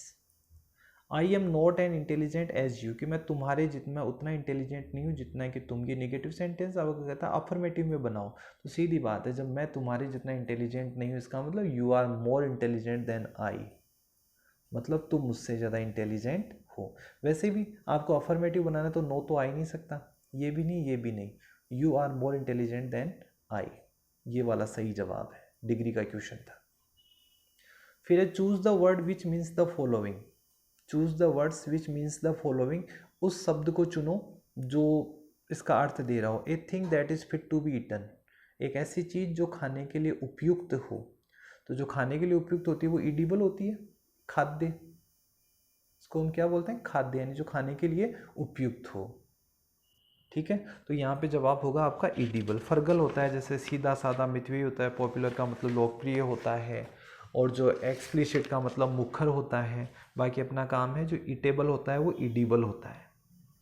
अगले प्रश्न पे चले, change the following sentence into direct speech, direct speech, direct speech में आपको बदलना है। और देखो, he exclaimed that it was a dreadful idea, तो एक्सक्लेम तो पहले तो सैड तो सारे सही हैं। अब देखो इट वाज, और ये एक्सक्लेम होता है तो हमें पता है एक्सक्लेम वाले में तो WH वर्ड्स वगैरह ही आते हैं। तो देखो वाट ए ड्रेडफुल आइडिया, इन दो को तो छोड़ो, कोई चांस ही नहीं है। वाट ए ड्रेडफुल आइडिया या what a dreadful idea it is, दोस्तों यहाँ पर इट वाज है, इसका मतलब इट इज आएगा, यानी 4 वाला सही जवाब है, what a dreadful idea it is. अगला question, fill in the blanks with the correct form of verb, correct form of verb किसमें है, तो वी देयर फॉर 10 ईयर्स। अब ज़्यादातर दोस्तों को लगेगा कि 4 आ गया ना, 4 ईयर्स तो हैव बीन लगा दो, नहीं, यहाँ पे ऐसा कुछ नहीं है। अगर यहाँ पे बाई कुछ और होता तो सोचते हैं ये फ्यूचर में गया ही नहीं सेंटेंस। यहाँ पे आप ये करें कि लिव्ड लिखें, we lived there for 10 years, हम 10 साल तक वहाँ रहे, 10 साल से वहाँ रहे, तो 4th option is the right. अगले प्रश्न पे चलें कि चूज द करेक्ट एंटोनिम, यानी हमें फिर से एक एंटोनिम, फिर से अपोजिट मीनिंग्स निकालना है। फ्रीक्वेंट, फ्रीक्वेंट का मतलब होता है बारंबार, बार बार होने वाला। अब आपको लगेगा बारंबार का मतलब तो फिर बाई चांस रेयर होने वाला, तो रिफ्यूज़ मना करना, रेगुलर नियमित होने वाला, वो भी बारंबार जैसा, फॉलो एक के बाद दूसरा आना, ये भी। ओकेजनल, ओकेजनल का मतलब होता है कभी किसी किसी अवसर पर, कभी कभी आप इसका अर्थ मान सकते हो। फ्रीक्वेंट का अपोजिट होगा भाई ओकेजनल, क्या होगा, ओकेजनल। अगले क्वेश्चन पे चलें, which of the following word does not have ful as suffix, निम्न में से कौन सा शब्द, निम्न में से कौन सा शब्द फुल को एक प्रत्यय के रूप में सेट नहीं होता, कि फुल जो है वो इसमें सफिक्स के रूप में सेट नहीं होता। जैसे दोस्तों आपने नाम सुना होगा, हार्म के साथ हार्मफुल जुड़ता है, हैट के साथ हैटफुल जुड़ता है, हैंड के साथ हैंडफुल जुड़ता है, लेकिन हाई के साथ आपने हाईफुल नहीं देखा होगा। इसका मतलब जो आपका जो 4th है हाईफुल, इसके हाई के साथ फुल सफिक्स सेट नहीं होगा, यही आपका क्या होगा, सही जवाब होगा। अगले प्रश्न पे चलें, choose the correct active transformation of the given passive, कि इस बार अपने से पूछा है कि करेक्ट एक्टिव ट्रांसफॉर्मेशन आपको बताना है, जबकि दिया हुआ क्या है, पेसिव है अपने। अगला कह रहा है if the food had not been over cooked, अगर भोजन को ज़्यादा नहीं पकाया जाता तो there would not have been any complaint, तो कोई कंप्लेंट ही नहीं होती। ठीक है, तो कोई कंप्लेंट ही नहीं होती। अब देखो, I would not have been complaint if the food had not been over cooked, पहला ऑप्शन। I would not have complaint if the food was not overcooked. अब यहाँ पर जब हैड वाला है, ध्यान रखना पेसिव वॉइस में लगभग हेल्पिंग वर्ब वही होती है, तो हैड का हैड रहना चाहिए, साथ में बीन लग जाएगा, और यहाँ पर जो हैव है वहाँ पर हैव बीन हो जाना चाहिए। तो देखो, I would not have been complaint, मैं बिल्कुल भी कंप्लेंट नहीं करता, if the food had not been over cooked, first वाला ही सही है। अब आप कहोगे सेकंड वाला क्यों नहीं है, तो देखो हैव को हैव बीन नहीं बनाया, और यहाँ पर हैड को हैड बीन नहीं बनाया, तो ये नहीं होगा। There would be no complaint for, ये तो लाइनों का कोई सेंस ही नहीं है। पहले और सेकंड में थोड़ा कन्फ्यूजन था, बट फर्स्ट वाला एक्यूरेट है। अगले प्रश्न पे चलें, pick the correct option to fill the blank space, कि ब्लैंक स्पेस को भरने के लिए बताओ कौन सा शब्द सही होगा। तो यहाँ पर आई कुड नॉट स्लीप, मैं सो नहीं सका, वेरी टायर्ड, मैं सो नहीं सका, मैं बहुत थका हुआ था। तो यहाँ पर है कि इन डेस्पाइट ऑफ, कि के बावजूद, मैं थका हुआ होने के बावजूद भी सो नहीं सका। वैसे दोनों सिमिलर टाइप्स ही हैं, लेकिन ये दोनों सिमिलर टाइप्स हैं, लेकिन despite of being according to me ये सही है। अगले प्रश्न पे चले, fill in the blanks with the correct option. Spring come again, spring come again, सावन फिर आएगा, सावन फिर आएगा, तो the spring will come again, sorry सावन नहीं, बसंत, वसंत फिर आएगा। अगले प्रश्न पे चलें, choose the correct indirect form of the sentence, she said I have written a story. आपको इनडायरेक्ट बनाना है। उसने कहा कि मैंने एक इस कहानी लिखी है, so simple, she said that, कहा गया she said that she had written a story, have का हैड बनना है, बाकी ने तो किसी ने कन्फ्यूजन लाइक छोड़ा ही नहीं, सिंपल सा वाक्य है। She said that she had written a story, ये सही जवाब है। अगला क्वेश्चन देखें, fill in the blanks with suitable determiners. Suitable determiner भरना है, all I needed was blank full and half metre piece of red flannel to complete the design, to complete the design. तो देखो अगले को क्या चाहिए, 2.5 metre piece of red flannel, यानी उसे 1.5 मीटर का कपड़ा चाहिए। तो क्या चाहिए, ए 2.5 मीटर पीस ऑफ रेड फ्लेनल, ए आएगा आर्टिकल, ठीक है। अगले क्वेश्चन पे चलें। अगला जो है, they have 2 technicians, we have few. तो देखो यहाँ पर टेक्नीशियंस है तो लिटिल नहीं आ सकता, क्योंकि काउंटेबल लिटिल नहीं आ सकता, और मच नहीं आ सकता। अब क्या आएगा, काउंटेबल है तो या तो मैनी या फ्यू, तो उनके पास बहुत कम नहीं होगा, बहुत सारे, तो सही जवाब है many. They have 2 many technicians और वी हैव फ्यू, उनके पास बहुत ज़्यादा और हमारे पास बहुत कम है, तो मैनी सही जवाब है इसका, ठीक है। अगले क्वेश्चन पे चलें, have a Midas touch means, Midas touch का मतलब क्या होता है, कि उसमें मिडास टच है, इसका मतलब वो बंदा ability to succeed in everything, वो हर काम में सफल होने की एबिलिटी उसमें है, ये होगा मिडास टच का मतलब। अगले प्रश्न पे चलें, choose the word with incorrect suffix, choose the word with incorrect suffix, prefix, कि किस में जो उपसर्ग है वो गलत लगा हुआ है, ठीक है, किस में उपसर्ग जो know choose the word with incorrect suffix able, कि एबल किसके साथ गलत लगा हुआ है, एबल किसके साथ गलत लगा हुआ है। तो देखो लव का लवेबल सही है, मूव का मूवेबल हो सकता है, ऑनर का ऑनरेबल, लेकिन विक्ट्री का विक्ट्रिएबल नहीं लिखा, विक्ट्री का विक्ट्रिएबल कभी सुना भी नहीं, होता भी नहीं, तो जो फोर्थ वाला है वो इसमें गलत है, फोर्थ वाला जवाब है वो क्या है इसका, गलत है। विक्ट्रिएबल में ये एबल सही से नहीं लगा, इनकरेक्ट है परफिक्स है यहाँ पे। The antonym of industrious is, industrious का एंटोनिम क्या होगा दोस्तों, इंडस्ट्रियस का मतलब होता है बहुत ज़्यादा काम करने वाला, बहुत ज़्यादा एक्टिव बंदा, बहुत ज़्यादा काम करने वाला, बहुत ज़्यादा एक्टिव बंदा। अब देखो एक्टिव के लिए यहाँ और फिर पहला वर्ड दे रखा है कि कौन सा है, तो इंडोलेंट, इसी को बोलते हैं भाई, आलसी बोलते हैं। और जब आपको पता लग गया ये बहुत ज़्यादा काम करने वाला कर्मशील है, तो ये आलसी, आगे जाने की जरूरत ही नहीं। बाकी हैप्पी का मतलब खुश, स्लेवरी का मतलब दास, इम्पोलाइट का मतलब जो विनम्रता रहित है वो, लेकिन हमें चाहिए था काम करने वाला और आलसी, तो ये ही इसका सही जवाब है। अगले पे चलें। अगला जो क्वेश्चन है, select the right prefix for the word Fortune. Fortune के लिए सही प्रफिक्स कौन सा है, फॉर्चून के लिए सही प्रफिक्स कौन सा है, यानी कि इसके साथ कौन सा सही जुड़ सकता है। तो बताओ फॉर्चून के साथ आपने कौन सा सुना है, अनफॉर्चून, डिसफॉर्चून, मिसफॉर्चून या इनफॉर्चून। आप लोगों ने सुना है आज तक मिसफॉर्चून, दुर्भाग्य, तो मिस इसके साथ सही सेट होगा। आगे बढ़े कि choose the correct option for underlined, कि अंडरलाइन के लिए करेक्ट ऑप्शन चुने। तो दोस्तों यहाँ पर है may I company with you to airport, इसको कहाँ पे किसके साथ सही सेट हो सकता है, चारों में से कौन सा इंप्रूव कर सकता है। तो दोस्तों इसमें जो फर्स्ट वाला है ना, may I company you to the airport, यही पर्याप्त था, इतना तामझाम करने की जरूरत नहीं थी। May I company you first okay है इसमें। अगला क्वेश्चन देखो, the sentence has been broken into 4 parts, जो सेंटेंस है उसको 4 पार्ट्स में बांटा गया है, which one is grammatically meaningfully wrong. Grammatically कौन सा रॉन्ग है? The title of book conveys the life's joy and sorrows can often coexist the same time. Grammatically गलत। The title of book singular हो गया, यहाँ पर convey दिया, S लगना चाहिए था, ये वाला फॉल्ट है भाई। सेकंड वाले में जो वर्ब दे रखी है ना कन्वे, ये होनी चाहिए थी कन्वेज, ये होनी चाहिए थी कन्वे, सिंगुलर बतानी चाहिए थी, बिकॉज ये जो टाइटल ऑफ द बुक ये सिंगुलर बनता है तो ये सिंगुलर होनी चाहिए थी। सेकंड वाला है वो इसमें रॉन्गली है। अगले प्रश्न पे चलें। Can you touch the sky, can you touch the sky, क्या तुम आकाश को छू सकते हो, और बनाना क्या था इसका ये तो हमने देखा ही नहीं।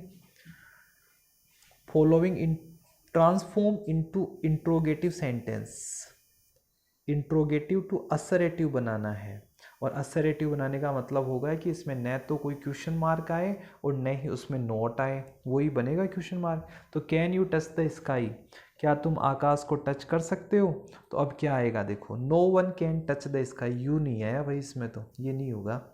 The sky can not be touched, इसमें भी यू नहीं आया, तो you can not touch the sky, ये वाला सही जवाब होगा, you can not touch the sky. Okay, तो अगले प्रश्न पे चलें। Antonym of the transparent, transparent का मतलब होता है पारदर्शी, जिसमें आर पार साफ दिखे, तो इसको हम कह सकते हैं स्पष्ट या साफ दिखने। क्लियर का मतलब साफ होता है, ट्रांसपेरेंट का मतलब साफ होता है, ऑब्वियस यानी स्पष्ट होता है। तो ओपेक, ओपेक का मतलब होता है भाई धुंधला, ओपेक का मतलब क्या होता है, धुंधला या अस्पष्ट, धुंधला या अस्पष्ट, तो ये सही जवाब है अपना सेकंड वाला। नेक्स्ट क्वेश्चन पे चलते हैं।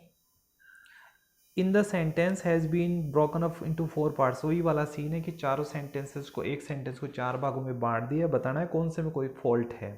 तो दोस्तों, in the modern increasing commercial city many of the old ways are gradually being discarded, are being discarded, fourth option तो सही है। Many of the old ways, कई सारे पुराने तरीके भी सही है। इंक्रीजिंग कमर्शियल सिटी, ये भी ठीक है। कुछ बाकी रहा है तो इन the modern, I hope confusion, वैसे ये हो सकता है, इन द मॉडर्न टाइम होना चाहिए था, इसमें आप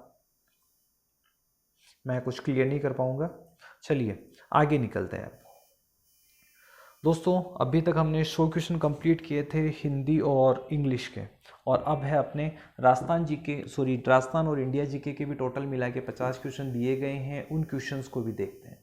ठीक है, तो अपना फर्स्ट जो क्वेश्चन है इसमें वो है, इंदिरा गांधी नहर कहाँ से निकाली गई है, इंदिरा गांधी नहर कहाँ से निकाली गई है। तो फर्स्ट ऑप्शन है भाखड़ा नांगल बांध, फिर है पोंग बैराज, फिर है हरिके बैराज, और फिर है जवाहर सागर बांध। तो दोस्तों, जो इंदिरा गांधी जो नहर है वो निकाली गई है हरिके बैराज से, पंजाब के हरिके बैराज से।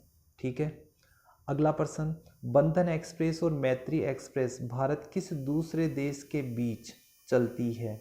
बंधन एक्सप्रेस और मैत्री एक्सप्रेस भारत और किस दूसरे देश के बीच चलती है। तो दोस्तों, ट्रेनें कहाँ चलेगी भाई, श्रीलंका जाती हुई हमने नहीं देखी, तो ये कहाँ है, मोस्टली बांग्लादेश, बांग्लादेश के लिए दोनों चलती है। अगले प्रश्न पे चलें। हाल ही में किस देश के, हाल ही में निम्न में से किसने हाल ही में प्रधानमंत्री पद से यह कहते हुए त्यागपत्र दे दिया, किसने यह कहते हुए त्यागपत्र दे दिया कि उनके पास देश के लिए नया कुछ भी नहीं है, कि उनके पास देश के लिए नया कुछ भी नहीं है।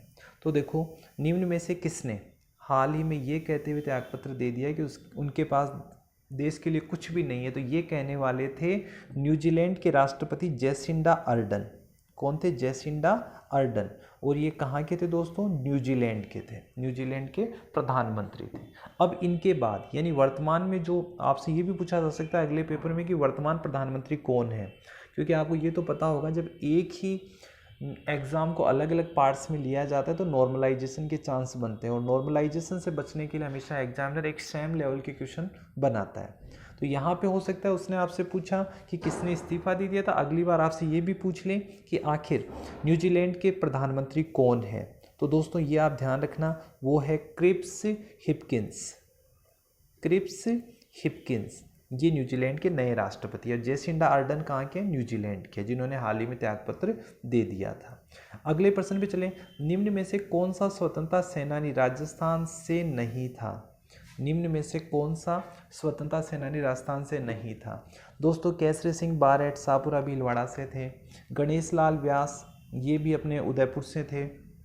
लेकिन जिन दो लोगों का नाम दिया गया है, विजय सिंह पथिक और गणेश शंकर विद्यार्थी, विजय सिंह पथिक और गणेश शंकर विद्यार्थी, दोनों के दोनों, ये जो दोनों के दोनों थे वो राजस्थान से नहीं थे।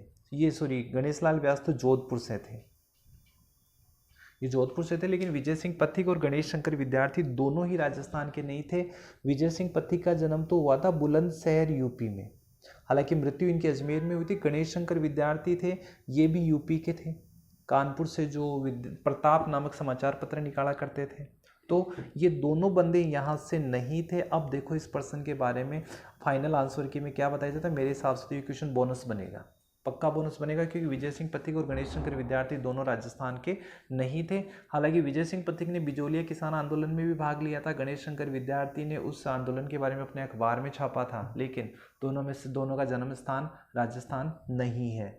और अगर अल्टीमेटली इस पर आगे बढ़ते हैं कि कौन से स्वतंत्रता सेनानी राजस्थान से नहीं था, जन्म को छोड़ दें, कार्य क्षेत्र की अगर बात करें तो इन तीनों का कार्य क्षेत्र राजस्थान था, इसका नहीं था। इसने केवल बिजोलिया किसान आंदोलन के बारे में खबरें छापी थी, कहाँ पर, अपने पत्र प्रताप में, अपने समाचार पत्र प्रताप में, ठीक है। तो अगर फाइनली इन्हीं में से सही मानेंगे तो गणेश शंकर विद्यार्थी, बाकी बाई बर्थ देखा जाए तो ये दोनों के दोनों कहाँ के थे, यूपी के थे। अगले प्रश्न पे चलें, निम्न में से किस राज्य का जनसंख्या घनत्व सर्वाधिक है? निम्न में से किस राज्य का जनसंख्या घनत्व सर्वाधिक है? तो दोस्तों यहाँ पर मैं बता दूं, महाराष्ट्र का जो जनसंख्या घनत्व है वो है 365 व्यक्ति प्रति वर्ग किलोमीटर। उत्तर प्रदेश का है 829 डेटा आते हैं। पश्चिम बंगाल का है 1028 और बिहार का है 1106। अब आप बताओ किसका जनसंख्या घनत्व सर्वाधिक है? तो दोस्तों बिहार का जनसंख्या घनत्व सर्वाधिक है। ये मैं आपको इसलिए बता रहा हूँ क्योंकि हो सकता है अगले एग्जाम में फिर क्वेश्चन कुछ इसी के आसपास का हो, ओके। और अगर आपसे पूछे भारत का जनसंख्या घनत्व, तो भारत का जनसंख्या घनत्व है 382 व्यक्ति प्रति वर्ग किलोमीटर, और राजस्थान का पूछे तो 200 व्यक्ति प्रति वर्ग किलोमीटर। चलिए अगले क्वेश्चन पे चलें। 28 जनवरी 2023 को भारतीय वायुसेना के कौन से दो विमान दुर्घटनाग्रस्त हो गए थे? कौन से दो विमान दुर्घटनाग्रस्त हो गए? तो दोस्तों कई दिनों से हम लोग नाम सुनते आ रहे हैं, किसका? सुखोई का, ठीक है। तो एक तो सुखोई आ गया। अब देखो सुखोई 2 में आ रहा है, सुखोई राफेल और सुखोई मिराज।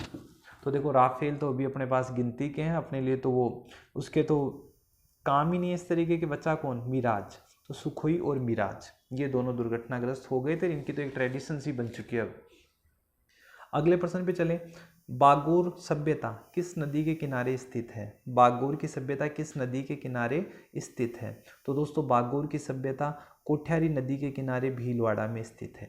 कोठ्यारी नदी के किनारे भीलवाड़ा में स्थित है। साथ में ध्यान रखना, अगर बागोर की हवेली पूछ ली जाए तो बागोर की हवेली उदयपुर में स्थित है, जहाँ पर विश्व की सबसे बड़ी पगड़ी रखी हुई है, ठीक है।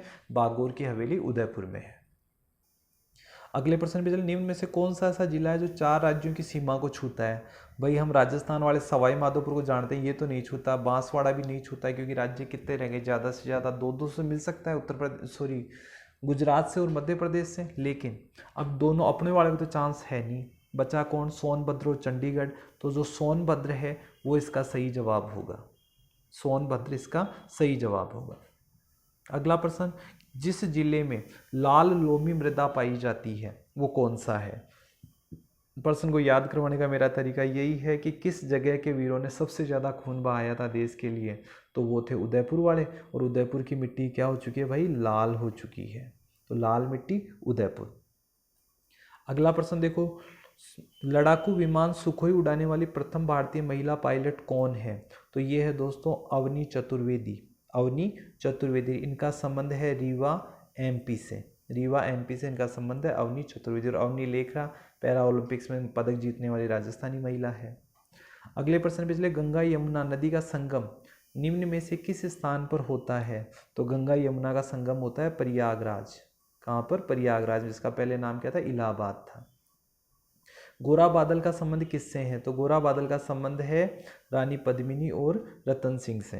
रानी पद्मिनी और रतन सिंह से। और वो भी कब का, 1303 में, जब अलाउद्दीन ने इस पे चित्तौड़ पे आक्रमण किया था। अगले प्रश्न पे चलें। वर्तमान में भारत के नियंत्रक एवं महालेखा परीक्षक कौन है? वर्तमान में भारत के नियंत्रक और महालेखा परीक्षक है गिरीश चंद्र मुर्मू। कौन है? गिरीश चंद्र मुर्मू है। उसके बाद अगले प्रश्न को देखें। कौन सी रिपोर्ट के कारण अडानी ग्रुप के शेयरों में भारी गिरावट दर्ज की गई और दुनिया के 10 अमीरों की सूची से बाहर कर दिया गया? तो दोस्तों वो रिपोर्ट थी हिंडनबर्ग रिपोर्ट। इस रिपोर्ट के बाद अडानी कंपनी के शेयरों में खूब गिरावट आई और अमीरों की सूची से भी वो बाहर हो गए थे। निम्न में से भारत में सर्वाधिक कपास उत्पादक शीर्ष राज्य कौन सा है? तो शीर्ष राज्य कपास उत्पादन में है गुजरात। कौन सा है? Gujarat. FIFA world cup Qatar 2022 का फाइनल मैच किन दो देशों की टीमों के मध्य खेला गया? तो दोस्तों जो लास्ट में जो फाइनल मैच खेला गया वो खेला गया अर्जेंटीना और फ्रांस के बीच में। और आपसे मैं फिर कह दूं, हो सकता है अगला क्वेश्चन, अगले पेपर का क्वेश्चन ये हो कि इसका विजेता कौन था। तो इसका विजेता था अर्जेंटीना। कौन थी? अर्जेंटीना ने अब की बार जो वर्ल्ड कप, जो फीफा वर्ल्ड कप था 2022 वो जीता था। किसने? अर्जेंटीना ने। विश्व का सबसे बड़ा क्रिकेट स्टेडियम किस शहर में है? विश्व का सबसे बड़ा क्रिकेट स्टेडियम किस शहर में है? तो दोस्तों ये है अहमदाबाद में। अहमदाबाद के मोटेरा में। नाम इसका नरेंद्र मोदी क्रिकेट स्टेडियम। अगले प्रश्न पे चलें। राष्ट्रीय राजमार्ग 27 किस जिले में से होकर नहीं गुजरता? राष्ट्रीय राजमार्ग 27 पाली में से होकर नहीं गुजरता। अगले प्रश्न पे चलें। अगला जो प्रश्न है, हाल ही में अंडमान निकोबार द्वीप समूह के 21 सबसे बड़े अनाम द्वीपों का नामकरण किनके नाम पर किया गया? तो दोस्तों ये नाम पर किया गया स्वतंत्रता सेनानियों के नाम पर। किसके नाम पर? स्वतंत्रता सेनानियों के नाम पर। अब यहाँ पर मैं आपको दो चीज़ें और बता दूं। इसमें राजस्थान के जो शहीद थे पीरू सिंह और मेजर शैतान सिंह, हालांकि ये सैनिक थे जो युद्ध में लड़ते हुए शहीद हुए थे, लेकिन फिर भी राजस्थान के पीरू सिंह और मेजर शैतान सिंह के नामों पर भी कुछ दो द्वीपों का नामकरण किया गया है। अगले प्रश्न पे चलें। राजस्थान में अबूझ सावा किस दिन मनाते हैं? तो राजस्थान में अबूझ सावा आखा तीज यानी अक्षय तृतीया के दिन होता है। सर्वाधिक बाल विवाह भी इसी दिन होते हैं। अगला प्रश्न, वर्ष 2022 में निम्नलिखित में से किसके द्वारा पद्म भूषण अवार्ड लेने से इनकार कर दिया गया था? तो ये इनकार करने वाले महाशय थे श्री बुद्धदेव भट्टाचार्य द्वारा। अगला प्रश्न, किस किले की प्रशंसा में निम्न दोहा प्रसिद्ध है? गढ़ किलो गढ़ आगरो, अधगढ़ बीकानेर, भलो चिनायो भाटियो, सिरे तो जैसलमेर। तो ये भलो चिनायो भाटियो की भाटियों ने कौन सा जो किला था वो चिनवाया था? तो जैसलमेर वाला। तो वो है भाई जैसलमेर का कौन सा किला? सोनारगढ़। किला सोनारगढ़ की प्रशंसा में ये कहा जाता है। अगला प्रश्न, लोक देवता बाबा रामदेव जी के पिता का नाम क्या था? हमेशा उस गाने में आता है अजमाल जीरा कंवरा। तो अजमाल जी के कंवर साहब थे कौन? ये रामदेव जी। तो रामदेव जी के पिता का नाम अजमाल। अगले प्रश्न पे चलें। गणगौर पर्व पर गौर की पूजा होती है, ये किस देवी का रूप है? तो ये गौर पार्वती का रूप होती है भाई। किसका? पार्वती का। अगले प्रश्न में चलें। सूची ए से सूची बी का मिलान कीजिए।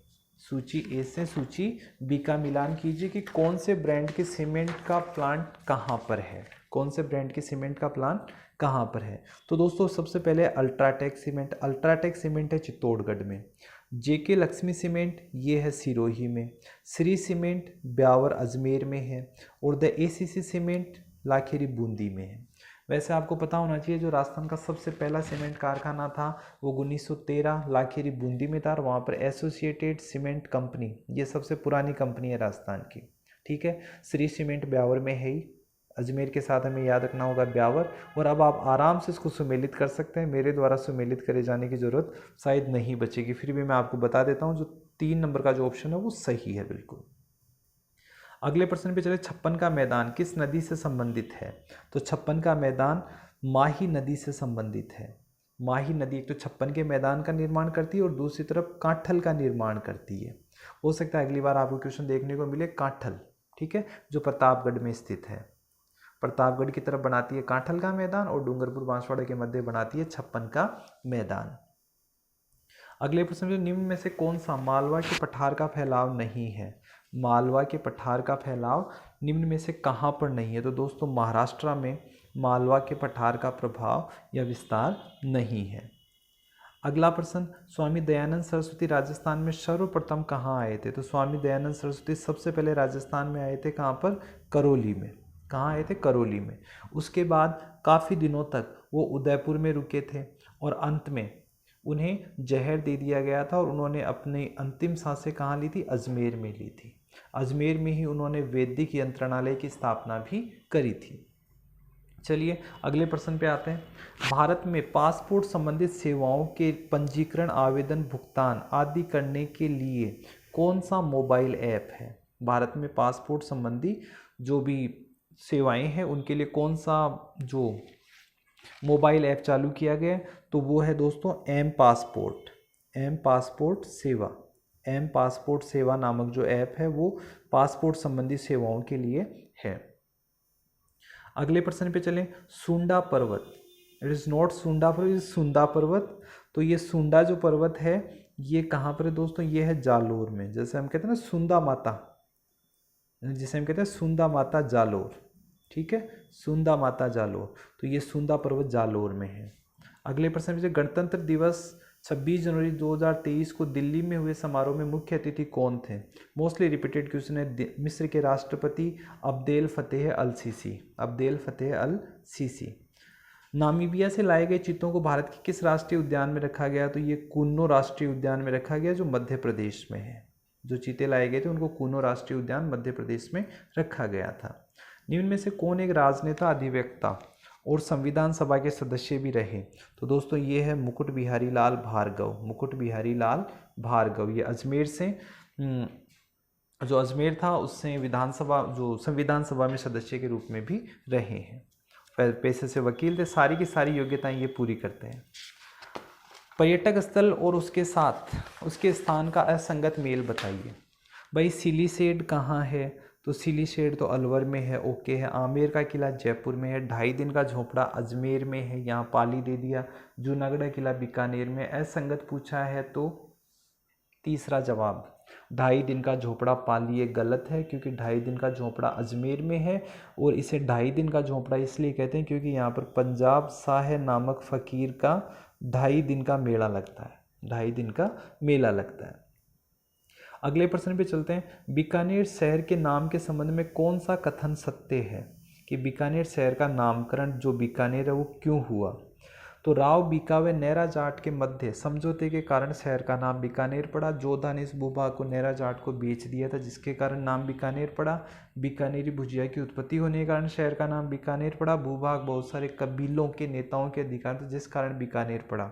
सबसे सुटेबल यही है भाई, राव बीका और नैरा जाट के मध्य समझौते के कारण शहर का नाम बीकानेर, यानी बीका तो नाम राजा का और नेहरा का नेह जुड़ गया तो बीकानेर पड़ा। ठीक है। अगला प्रश्न, नाटो के वर्तमान महासचिव कौन है? नाटो के वर्तमान महासचिव कौन है? तो वो है जेंस स्टाल्टेनबर्ग। जेंस स्टाल्टेनबर्ग। अगला प्रश्न, वर्तमान में राज्यसभा अध्यक्ष कौन है? तो वर्तमान में राज्यसभा अध्यक्ष जो उपराष्ट्रपति होता है वही होता है। उपराष्ट्रपति है जगदीप धनखड़, जिनका संबंध है किठाणा गांव झुंझुनू से। किठाणा गांव झुंझुनू से। ध्यान रखना ये राजस्थान से दूसरे उपराष्ट्रपति या दूसरे राज्यसभा के अध्यक्ष हैं। इससे पहले भैरव सिंह जी शेखावत है। अगले पेपर के लिए आप तैयार रखना क्योंकि हो सकता है अगली बार लोकसभा का अध्यक्ष पूछा जाए वो ओम बिड़ला होंगे। ठीक है, वो ओम बिड़ला होंगे। विधानसभा का पूछ ले तो सीपी जोशी होंगे। तो फिलहाल राज्यसभा का पूछा तो जगदीप धनखड़ जो कि महामहिम उपराष्ट्रपति भी है। पश्चिमी विक्षोभ का संबंध है। पश्चिमी विक्षोभ का संबंध है भाई किससे? भूमध्य सागरीय हवाओं से, भूमध्य सागर से। अगला प्रश्न, राजस्थान राज्य की स्थापना कब हुई? अब वैसे तो 1 नवंबर 56 जिसको याद रहेगा वो गलती करेगा, लेकिन सबसे सुटेबल जो ऑप्शन यहाँ पे दे रखा है वो है 30 मार्च 1949 राजस्थान स्थापना दिवस। हम इसी दिन तो मनाते हैं ना, 30 मार्च 1949 को। बड़ी बड़ी रियासतें इसी दिन मिली थी, इसलिए 30 मार्च 1949 राजस्थान राज्य की स्थापना। अगला प्रश्न, राजस्थान के निम्नलिखित में से कौन सा पेट्रोलियम भंडार क्षेत्र नहीं है? कौन सा भंडार क्षेत्र नहीं है। तो दोस्तों इसमें जो कौन सा, देखिए गोठारू ये राजस्थान में, रागेश्वरी है, डांडेवाला, सादेवाला, ये बाघेवाला है, लेकिन यहाँ पर बोला है बंधेवाला, ये बंधेवाला आसाम में है, जबकि बाघेवाला होता तो राजस्थान होता, जबकि बंधेवाला दिया है। ठीक है, तो ये राजस्थान में नहीं है। अगला प्रश्न, राजस्थान उच्च न्यायालय के प्रथम न्यायाधीश कौन थे? प्रथम न्यायाधीश कमलकांत वर्मा, कमलकांत वर्मा। और अगर सर्वोच्च न्यायालय का पूछ लें, ये तो उच्च न्यायालय पूछा, सर्वोच्च न्यायालय पूछे तो आपको ध्यान रखना है एच.जे. कानिया। कौन है दोस्तों? एच.जे. कानिया। अगले प्रश्न पे चलें, निम्नलिखित में से किस जिला मुख्यालय पर जिला व सत्र न्यायालय का मुख्यालय नहीं है? जिला व सत्र न्यायालय का मुख्यालय नहीं है। तो दोस्तों वो जिला है कौन सा आपका? बाड़मेर। कौन सा है? बाड़मेर।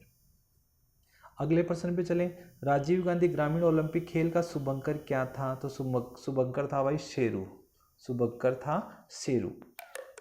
अगले प्रश्न पे चलें, माउंट एवरेस्ट को नेपाल में किस नाम से जाना जाता है? तो माउंट एवरेस्ट को नेपाल में जाना जाता है सागरमाथा के नाम से, सागरमाथा के नाम से। हो सकता है आपसे समेद शिखर पूछ ले अगले पेपर में, समेद शिखर, उसके बारे में पढ़ना आप थोड़ा सा। मुगल गार्डन का नाम हाल ही में अमृत उद्यान रखा गया, ये कहाँ पर स्थित है? भाई अभी तक जो राष्ट्रपति भवन का जो मुगल गार्डन था, जो गुलाबों के लिए फेमस था, अब उसका नाम कर दिया गया है अमृत उद्यान। क्या कर दिया गया उसका नाम? अमृत उद्यान। अगले प्रश्न पे चलें, हालांकि अब हम बहुत नज़दीक हैं। मेवाड़ पर्यटन परिपथ से संबंधित पर्यटन स्थल नहीं है। मेवाड़ पर्यटन परिपथ से, अब देखो मेवाड़ तो कुंभलगढ़ राजसमंद आता है, नाथद्वारा राजसमंद ये भी आता है, माउंट आबू सिरोही ये भी बिल्कुल पास में। रहा कौन? डूंगरपुर, क्योंकि डूंगरपुर और बांसवाड़ा ये बागड़ सर्किट में आते हैं। किस में आते हैं? बागड़ सर्किट में, तो डूंगरपुर इसमें से अलग है। अगले प्रश्न पे चलें, निम्न में से कौन सा जिला सुदर्शनगढ़ के नाम से विख्यात है? तो दोस्तों सुदर्शनगढ़ के नाम से है आपका नाहरगढ़, जयपुर का नाहरगढ़ सुदर्शनगढ़ के नाम से विख्यात है। अगला प्रश्न, साहित्यकार गीतांजलि को उनके किस उपन्यास हेतु बुकर पुरस्कार दिया गया? तो गीतांजलि को रेत समाधि के लिए बुकर पुरस्कार दिया गया। अगला प्रश्न, विश्व का सबसे लंबा रिवर क्रूज कौन सा है? जो अभी अभी काफ़ी दिनों पहले चर्चा में रहा था, तो ये था गंगा विलास क्रूज, गंगा विलास क्रूज, विश्व का सबसे लंबा नदी पे चलने वाला क्रूज। ठीक है। अगला प्रश्न, निम्न में से कौन से क्षेत्र का राजस्थान में विलय 1 नवंबर 1956 को हुआ था? 1 नवंबर 1956 को राजस्थान में मिला था अजमेर, मेरवाड़ा और कुछ बचे हुए क्षेत्र। तो झालावाड़ नहीं था, सांचौर नहीं था, सीकर नहीं था, ये था अजमेर 1 नवंबर 1956 को। तो दोस्तों ये थी आपकी हाईकोर्ट एलडीसी एग्ज़ाम की आंसर की। मैंने पूरी कोशिश की है कि मैंने जो भी जवाब बताएं वो बिल्कुल सटीक जवाब है, और उम्मीद करता हूं और आपके लिए ख़ास तौर पे आपको शुभकामनाएं भी देता हूं कि हो सकता है आपने जो पेपर किया है वो लगभग यही पेपर रहा हो जो मैंने आपको बताया, और आपकी काफ़ी अच्छी स्कोरिंग बनी होगी। तो दोस्तों आज के लिए इतना ही। अगले पेपर के आंसर की मैं आपको बहुत जल्द प्रोवाइड करवाऊँगा। तब तक के लिए धन्यवाद। जय हिंद, जय भारत।